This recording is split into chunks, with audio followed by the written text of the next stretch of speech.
All right, we are back over here on the NFC North Roundtable for our preview of, I don't even know what week this is. I'm going to be honest. I think it's week 10, but I'm just kind of guessing. Okay, week 10.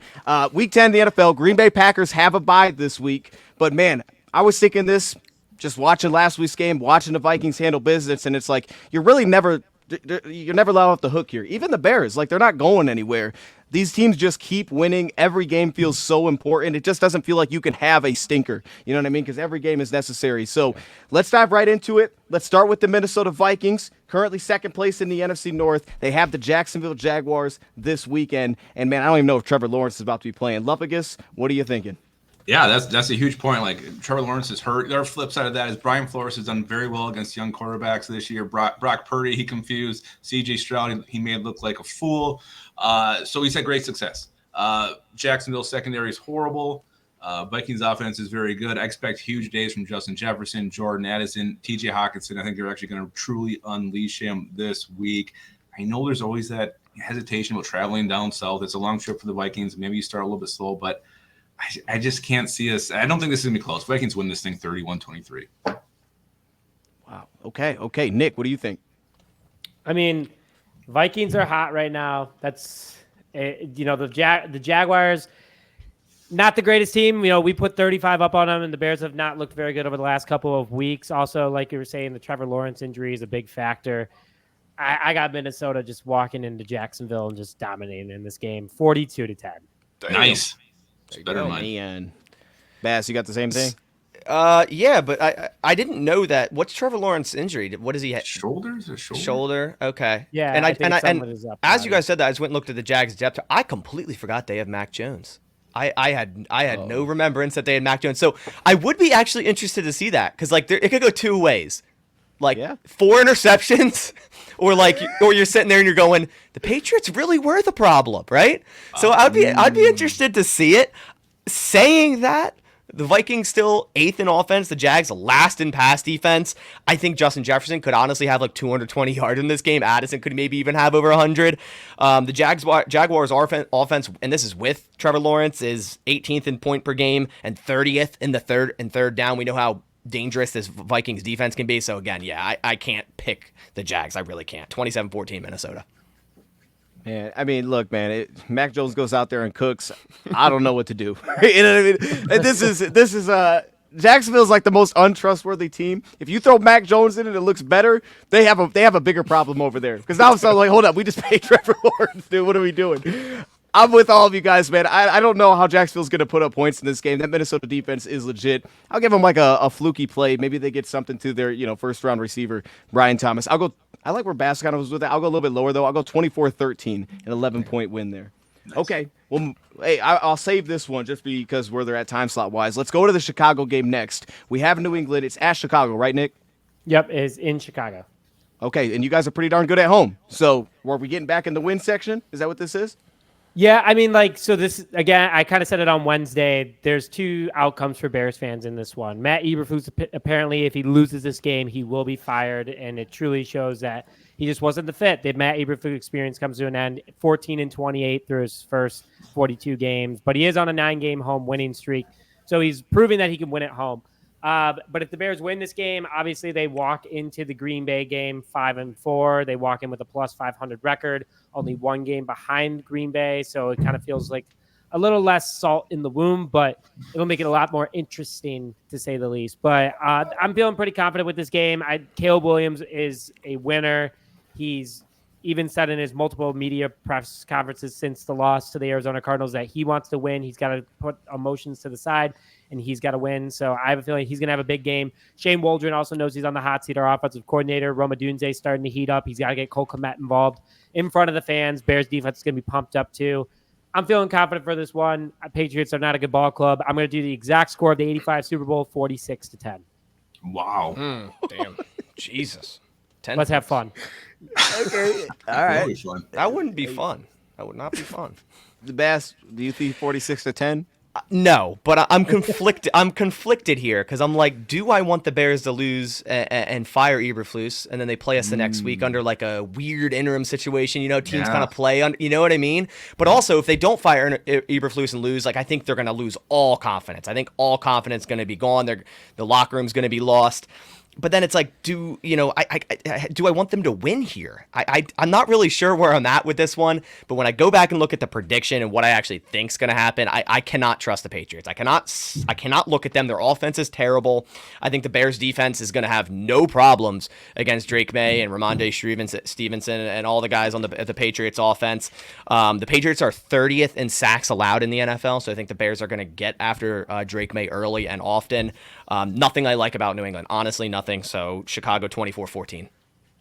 Dang, Bass, it's unfortunate, but it's true, man. Like, they don't have a guy that you'd pick up in fantasy, except for maybe Stevenson at one point. I don't know. Maybe. And you're right.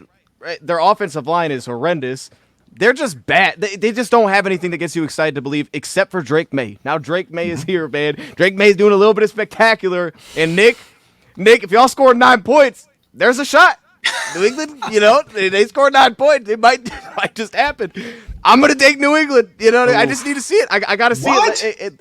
This shouldn't be a get right game, right? But I think for Nick's sake, he wouldn't be super upset if they went out, looked kind of terrible, but they showed maybe like, hey, Caleb Williams is going the right way. We're just not a good football team because we're not coachable right now. We're going to lose in an ugly fashion on something dumb at the end. They're going to go for 2. I got New England 17-16. Lupagus, what do you think? Yeah, I agree with you on the score, but I'm excited to see Drake May go against Caleb Williams. I actually had to start Drake May in a fantasy league. That's so bad. I was hurting on injuries. So I'm looking at this game, the Bears are really good against really bad teams. New England's a really bad team. Their defense is horrible. The Bears have more talent. They're a more talented team. The roster is much better. The only advantage the Patriots have, I think, is on the coaching side of things. That's not going to be enough, though. I don't think the Bears win many more games this season, but this will be one more that they win. I got the Bears winning this thing 24-15. Gross. Oh, it's kind of an ugly score too. That's disgusting. Yeah, they're gonna get in an ugly way too. Like they might kick 5 field goals. It might be something ugly like that. Okay, we'll move on then to Sunday Night Football. Lions, Texans. I know coming in the year for me, this was this was the game. I thought, hey, man, this could be Super Bowl preview right here. Texans have looked rough last couple weeks. Maybe they get Nico Collins back. That's the big question about all of this. And then last Bass pointed out on Wednesday, Packers had some success running the ball. So we need to see the Zarius impact immediately because Joe Mixon has looked fantastic. He's been one of my favorite running backs to watch all season long. I'll go right to you with it, Bass. Where are you at with this one? Yeah, you made some good points, and I'll comment on Zadarius Smith. I don't expect much run defense from that guy. Well, we need it. So he's not terrible. I'm just I think there was better options in terms of run defense. But I'll say this: the Texans are confusing, right? They lost the last 2 or 3 after starting the season really strong. Detroit 6 straight, so they're the hottest team in the NFL right now. I will say Houston's pass defense has looked great to me. So I think the recipe would be to go up early, say if they get the ball first, run the ball, take 7-8 minutes off the clock, score a touchdown, right, and hopefully. At some point, if the Texans were to go up by 2 scores, I think their pass defense is great enough. They've allowed the lowest completion percentage in the NFL, 54.9. I'm interested to see that matchup, considering Goff, I think, has the highest completion percentage of all quarterbacks. Yeah. I don't know if that's true, but I'd be willing to bet it was. And then Houston's also second in pressure rate. So I think if you can get after Goff, those are your recipes for success. But I say this, like I was thinking it as a Packers fan last week, and we did none of that. And the Lions, easily did what they wanted to do. So I'm still going to pick Detroit. I think they're playing great. 6 in a row. Their defense is playing great. I got Detroit 35-28. Man, that's a lot of points. Okay, yeah, because you're right. That Houston defense that's a good defense, man. Those edge rushers, they get after it. Nick, where are you at with this one? Yeah, you know what? If Houston wasn't playing the way they have been, and I thought this was going to be a lot more interesting game, I think Detroit's got this one in the bag for you, Dion.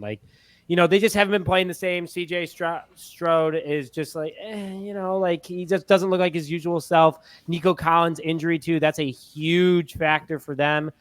Joe Mixon can't carry it all day. I mean, the Detroit Lions are just so good all around. I would like to see this be a close game. I don't think it's going to be a close game. I got Detroit winning this one 35-17.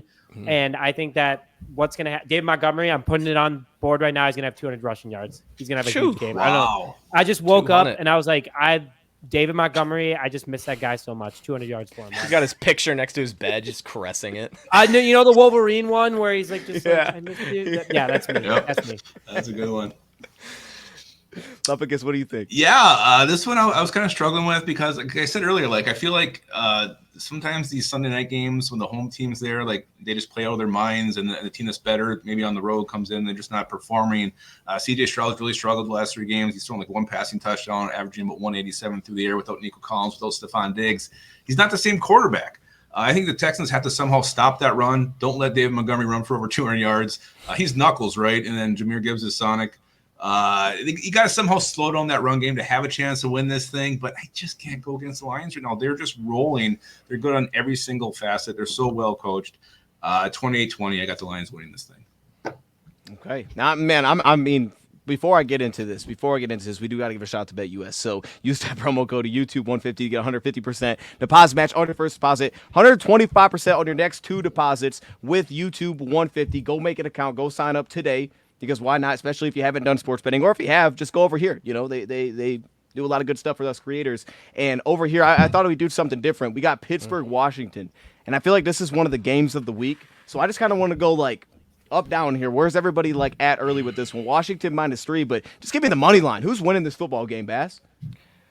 I got Washington. I really like what they're doing, but at the same time, I feel like Pittsburgh could sneak this one out. Like you watch them, and they're playing some very good football too. But I really like Washington overall, so I'm gonna go with them. Okay, Nick, what do you think?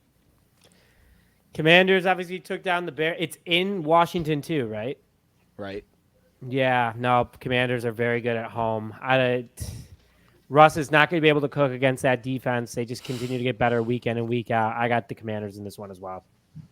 Love it, because you got Steelers?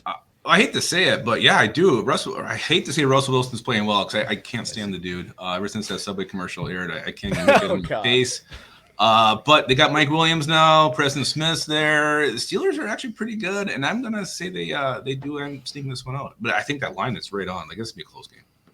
Yeah, this one's gonna be good, man. I don't know what's at 1 o'clock. NFL, what are we doing scheduling wise? Yeah. I have no idea.